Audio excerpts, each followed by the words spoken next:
تحریک انصاف کے رہنما شہریار آفریدی اچانک اڈیالہ جیل سے غائب۔ آدھی رات کو کیا ہوا؟ کون اڈیالہ جیل آیا؟ کس نے نکالا؟ کون لے کر گیا؟ شہریار آفریدی کے وکیل اور چیئرمین تحریک انصاف کے ترجمان شیر افضل خان مروت نے بڑا دعویٰ کر دیا۔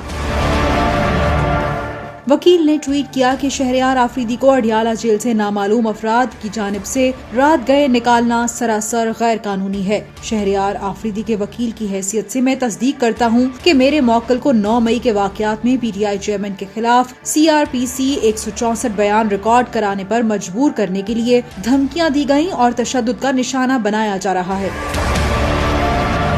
شہریار آفریدی جو 9 مئی کے واقعات میں اشتعال انگیزی کے الزام میں اڈیالہ جیل میں موجود تھے، ایک ہی ماہ میں پہلے ان کے بھائی اور پھر ان کی بہن انتقال کر چکی ہیں۔ اجازت مانگنے کے باوجود شہریار آفریدی کو دونوں جنازوں میں شرکت کی اجازت نہیں دی گئی تھی۔